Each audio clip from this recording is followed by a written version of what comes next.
اعوذ باللہ من الشیطان الرجیم بسم اللہ الرحمن الرحیم هو الذی خلق السماوات والارض فی ستۃ ایام ثم استوى علی العرش یعلم ما یلج فی الارض وما یخرج منها وما ینزل من السماء وما یعرج فیها وَهُوَ مَعَكُمْ أَيْنَمَا كُنْتُمْ وَاللَّهُ بِمَا تَعْمَلُونَ بَصِيرٌ لَهُ مُلْكُ السَّمَاوَاتِ وَالْأَرْضِ وَإِلَى اللَّهِ تُرْجَعُ الْأُمُورُ يُولِجُ اللَّيْلَ فِي النَّهَارِ وَيُولِجُ النَّهَارَ فِي اللَّيْلِ وَهُوَ عَلِيمٌ بِذَاتِ الصُّدُورِ صدق اللہ العظیم۔ یہ سورۃ الحدید ہے۔ پچھلی آیات میں بھی اللہ رب ذوالجلال کی تعریف اور حمد و ثنا بیان ہو چکی ہے، اور ان آیات میں بھی اللہ کی قدرتیں ہیں جو مخلوقات میں ہیں، کائنات میں ہیں، ان کا بیان ہے۔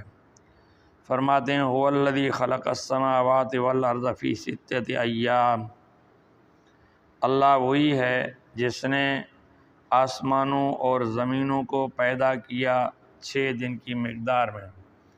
دنیاوی جو 6 دن راتیں ہیں، اتنے وقت میں اللہ تعالیٰ نے زمینوں اور آسمانوں کو پیدا کیا، اور آسمانوں میں جو کچھ ہے، زمینوں میں جو کچھ ہے، سب کو رب ذوالجلال نے 6 دنوں کے مقدار میں پیدا کیا۔ سورج، چاند، آسمان، زمین، پہاڑ، انسان، جنات وغیرہ، تو 6 دن میں تمام مخلوقات کو اللہ تعالیٰ نے پیدا کیا، زمین و آسمان کو، پھر بعد میں ان کی مخلوقات کو مختلف اوقات میں پیدا کیا۔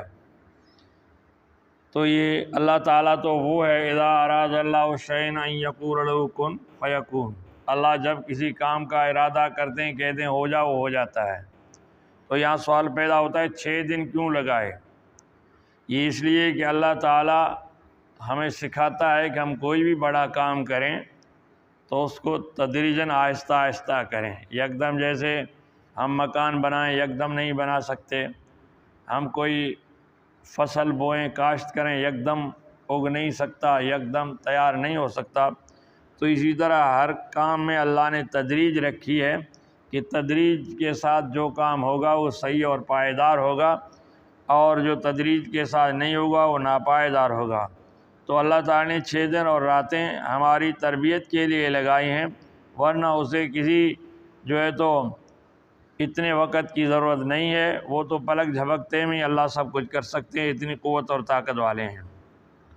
فرمایا ثم استوى علی العرش، پھر جلوہ افروز ہو گئے عرش پر۔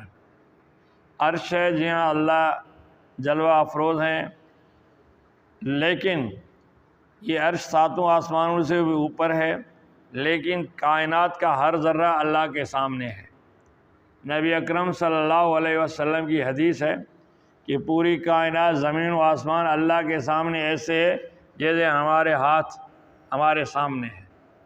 جیسے ہم ہاتھ کی ہر چیز کو دیکھ سکتے ہیں، اسی طرح اللہ تعالیٰ کائنات کی ہر چیز کو دیکھتا ہے اور اللہ تعالیٰ سے جدا نہیں ہے۔ تو اللہ اب عرش پر کیسے بیٹھے ہیں، کرسی کیسی ہے، لا نظیر لہ ولا مثل لہ ولا مثال لہ، اللہ کی کوئی مثال اور نظیر نہیں ہے کہ بندہ سمجھا دے کہ بھئی یوں ہے، فلان ہے، فلان ہے۔ اللہ خود جانتا ہے وہ کیسے ہے۔ اللہ کی صفات تو ہم جانتے ہیں کہ اللہ نے یہ چیزیں بنائی ہیں، باقی ذات کے بارے میں ہمیں علم نہیں ہے۔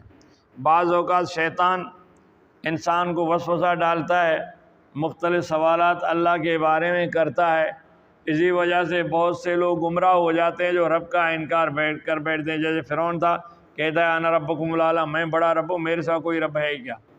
اسی طرح آج کل کے بھی جو لامذہب لوگ ہیں، وہ بھی کائنات میں رب کی ربوبیت کو نہیں مانتے، کوئی سائنس کو مانتا ہے، کوئی فطرت کو مانتا ہے، کوئی کس چیز کو مانتا ہے۔ اللہ تعالیٰ عرش پر ہیں، جیسے اس کی شان ہے اسی حساب سے ہیں، اور وہاں جلوہ افروز ہیں، ہمیں زیادہ کھود کرید کی ضرورت نہیں ہے۔ یعلم ما یلج فی الارض وما یخرج منہا، زمین میں جو داخل ہوتا ہے اس کو بھی جانتا ہے اللہ، جو زمین سے نکلتا ہے اس کو بھی جانتا ہے۔ زمین سے جو چیزیں نکلتی ہیں اللہ ان کو بھی جانتا ہے، زمین میں جو داخل ہوتی ہیں ان کو بھی جانتا ہے۔ زمین میں کون داخل ہوتا ہے، کیا داخل ہوتا ہے؟ ایک تو برسات کا پانی زمین میں داخل ہوتا ہے، اور دوسرا جو ہے تو کچھ جانور وغیرہ وہاں بل بناتے ہیں، اپنی جگہ بناتے ہیں، اس میں داخل ہو جاتے ہیں۔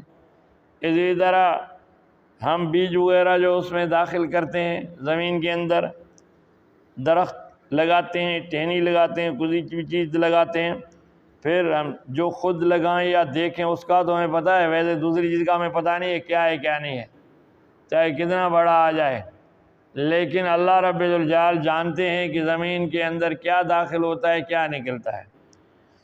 اب زمین سے نکلنے والی چیزیں بھی آپ جانتے ہیں، جو ایک تو خزانے نکلتے ہیں زمین سے، یہ ہمارے لیے خوراک اور اناج اور پھل وغیرہ یہ چیز زمین سے نکلتی ہیں۔ اس طرح جو ہے تو اللہ تعالیٰ ہر چیز کو جانتا ہے، ہم اس کی جو جانتے جو ہمارے سامنے ہو، ورنہ ہم نہیں جانتے۔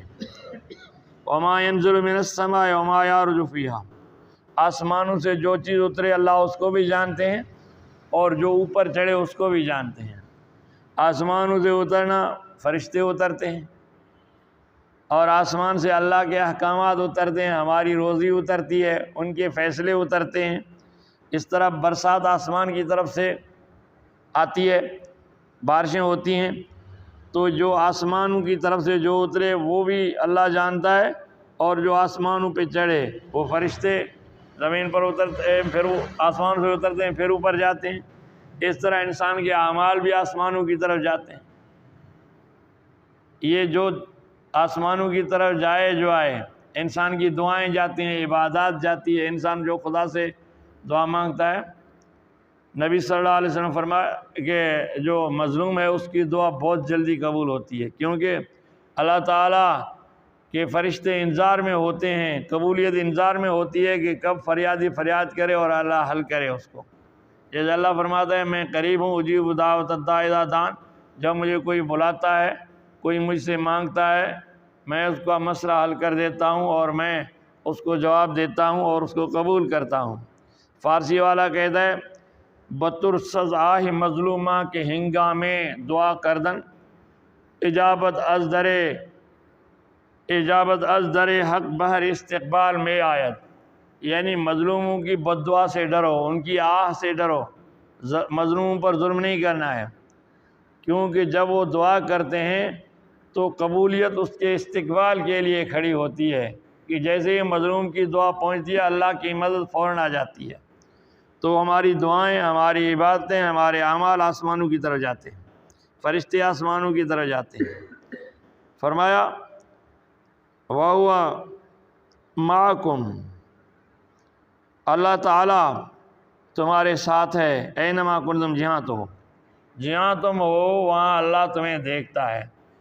اندھیروں میں ہم نہیں دیکھتے، جب ہمارے نظروں سے کوئی اوجھل ہوتا ہے ہم اسے نہیں دیکھتے، اور قانون والے سے جب کوئی بھاگتا ہے اسے نہیں دیکھتے ہیں، لیکن اللہ واحد ذات ہے، چاہے دریا ہو، چاہے اندھیرا ہو، چاہے جنگل ہو، کہیں بھی ہو، اللہ سب کو دیکھتا ہے۔ ایک دفعہ نبی اکرم صلی اللہ علیہ وسلم کی حدیث ہے، حضرت موسیٰ علیہ السلام نے عرض کیا یا اللہ تو کیسے تمام مخلوقات کو دیکھتا ہے، اس کی ضروریات کو پوری کرتا ہے؟ اس طرح اللہ نے فرمایا سمندر پر لاٹھی مار، سمندر پر اس نے عصا مارا، اس سے بڑا پہاڑ نکلا، اس پہاڑ پہ لاٹھی مار، اس پہ اس نے عصا مارا، اس سے پھر چھوٹا پتھر نکلا، اس پتھر کو لاٹھی مارا تو اس سے ایک کیڑا نکلا، اس کے کیڑے کے منہ میں دانہ تھا کھانے کا، روزی اللہ دے ان پتھروں میں، پہاڑوں میں بھی اللہ ان کو روزی دیتا ہے۔ تو اس طرح اللہ نے ایک مثال پیش کی ہے، اندھیری رات ہو، بادلوں کی وجہ سے اندھیری ہو، کوئی چاند وغیرہ نہیں ہو، کوئی ستارہ ظاہر نہ ہو، اور پھر سمندر کی گہرائی ہو، اس گہرائی میں پھر جو ہے تو کوئی کالی چیونٹی ہو، اللہ اس کو بھی دیکھتا ہے۔ اللہ انسان کیا ہے؟ اللہ نے اس کو پیدا کیا، فرماتے وہ معکم اینما کنتم، اے انسان تم جہاں بھی ہو، جہاں جاؤ، جہاں بیٹھو، جو بھی کام کرو، اللہ تمہارے ساتھ ہے۔ اور اس طرح اللہ کے نگران ہمارے ساتھ ہیں، کرامن کاتبین ہمارے ساتھ ہیں، ہم جو کچھ کرتے ہیں وہ لکھتے جاتے ہیں۔ تو گویا اللہ خود بھی ہمارے ساتھ ہے، ہم اللہ کی نظروں سے اوجھل نہیں ہیں۔ جیسا کہ واقعہ ہے، حضرت عبداللہ بن عمر کہیں سفر میں نکلے، جب کھانے کا وقت ہوا پڑاؤ ڈالا، دیکھا ایک چرواہا ہے، اس کو کہا کھانا کھاؤ، بکریاں چرا رہا ہے۔ اس نے کہا میرا روزہ ہے۔ کہا اس گرمی میں، اس لو میں، اس تکلیف میں پھر بکریاں چراتے ہوئے آپ کیسے روزہ رکھ رہے ہیں؟ یعنی نفلی روزے، فرض ہوتے تو یہ خود رکھتے، ان کو تعجب نہ ہوتا۔ تو اس نے کہا جو ہے تو میں اپنی نیکیاں بڑھا رہا ہوں، اور اس نے کوئی مخصوص جملہ بولا، وہ میرے ذہن میں نہیں آ رہا۔ تو پھر کہا کہ ایک بکری ہمیں دے دو، ہم کاٹیں گے، بنائیں گے، کھائیں گے، آپ بھی کھا لینا۔ اس نے کہا یہ میرے نہیں ہیں، میں تو غلام ہوں، میرے آقا کے ہیں۔ تو اس نے کہا چلو ہم آپ کو پیسے دیں گے۔ کہا نہیں، غلام آقا کی اجازت نہیں ہے۔ کہا ان کو کہہ دینا بھیڑیا کھا گیا ہے۔ پھر وہ کہتا ہے فَأَيْنَ اللہ، پھر اللہ کہاں جائے گا؟ میں جب کہوں گا کہ بھیڑیا کھا گیا، کیا اللہ مجھے نہیں دیکھ رہا؟ فَأَيْنَ اللہ، ایک چرواہا ہے، اس کو اللہ کا اتنا خوف ہے، گرمی اور لو میں بکریاں چراتے ہوئے غلام ہے، وہ روزہ رکھ رہا ہے، اور پھر کہتا ہے فَأَيْنَ اللہ، اللہ کہاں جائے گا؟ تو اس کو اتنا اچھا لگا کہ آقا کا نام پوچھ کر وہاں جا کر بکریاں بھی خریدیں، اور جو ہے تو اس غلام کو بھی خریدا، آزاد کر دیا کہ جاؤ یہ تمہاری ہے۔ تو آپ اندازہ لگاؤ کہ اللہ کا خوف جن کے دلوں میں ہے، ہر وقت اللہ ان کے ذہنوں میں ہوتا ہے۔ فرماتے ہیں وہ معکم اینما کنتم، تم جہاں ہو اللہ تمہارے ساتھ ہے۔ واللہ بما تعملون بصیر، نہ صرف ساتھ ہے بلکہ جو کچھ تم کر رہے ہو وہ دیکھ رہا ہے۔ اللہ ہر جگہ دیکھ رہا ہے۔ پہلے یہ باتیں لوگوں کی سمجھ میں نہیں آتی تھی، لیکن اب انسان بھی ہر جگہ دوسرے انسانوں کو دیکھ رہے ہیں۔ یہ اللہ نے جو انسان کو دماغ دیا، اللہ نے جو علم دیا، اللہ نے جو سائنسی مہارت دی، اب جو ہے تو کیمرے لگے ہوئے ہیں، بڑے بڑے ڈپارٹمنٹ اسٹور ہیں، جو ہے تو سیٹ ایک جگہ بیٹھا ہوا ہے آفس میں، اور وہاں کیمرے لگے ہوئے ہیں، سامنے اسکرین لگی ہوئی ہے، جو کوئی آ رہا ہے جا رہا ہے تو دیکھ رہا ہے، سب چیزیں اس کے سامنے، وہاں سے بیٹھے بیٹھے دیکھ رہا ہے۔ جب انسان یہ صورتحال بنا سکتا ہے، کیا رب ذوالجلال ایسا نہیں کر سکتا کہ ہم جہاں جائیں اللہ ہمیں دیکھیں؟ جب ہم ایک آفس، ایک ادارے، ایک بازار میں ہر چیز دیکھ سکتے ہیں، تو کیا رب ذوالجلال کو اتنی طاقت نہیں ہے جو دیکھے؟ واللہ بما تعملون بصیر، تم جو کچھ کر رہے ہو اللہ دیکھ رہا ہے۔ لہ ملک السماوات والارض وإلی اللہ ترجع الامور، اللہ کے یہاں، اللہ کے لیے آسمانوں اور زمینوں کی بادشاہی، اور اسی کی طرف ہر معاملہ، ہر کام لوٹتا ہے۔ یولج اللیل فی النہار ویولج النہار فی اللیل، اور راتوں میں دنوں کے حصے داخل کرتے ہیں اور دنوں میں رات کے حصے داخل کرتے ہیں۔ یعنی صبح دیکھو سردیوں کی راتیں بڑی ہوتی ہیں، دن کا حصہ اس سے ملا ہوا ہے، اور اس طرح گرمیوں میں دن بڑے ہوتے ہیں، رات کا کچھ حصہ ان سے ملتا ہے۔ تو اس طرح جو ہے تو اللہ دنوں میں راتوں کو ملاتے ہیں، راتوں کو دنوں میں داخل کرتے ہیں۔ وَهُوَ عَلِيمٌ بِذَاتِ الصُّدُورِ، وہ دلوں کا راز جانتا ہے، دماغوں کا راز جانتا ہے۔ ہمارے دماغ میں جو کچھ ہو اللہ ان کو جانتا ہے، ہمارے سینے اور دل میں جو کچھ ہو اللہ اس کو جانتا ہے۔ یعنی اللہ کہتے ہیں میاں نے خالق و مخلوق رمزست، کرامن کاتبین را ہم خبر نیست، خالق اور مخلوق کے درمیان ایک ایسا راز ہے جو فرشتے لکھنے والے وہ بھی نہیں جانتے، کیونکہ فرشتہ تو وہ جانتا ہے جو کام کرے، لیکن اللہ ہماری سوچوں کو بھی جانتے ہیں۔ اللہ ہم سے فرشتوں کرامن کاتبین سے بھی زیادہ نزدیک ہے۔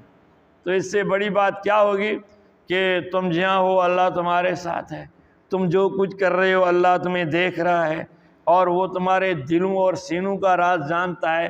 اس سے زیادہ جو ہے تو قریبی، اس سے زیادہ نگرانی اس سے زیادہ خالقیت اور مالکیت کیا ہو سکتی ہے؟ اللہ ہمیں عمل کرنے کی توفیق عطا فرمائے۔ آخر دعوانا الحمدللہ۔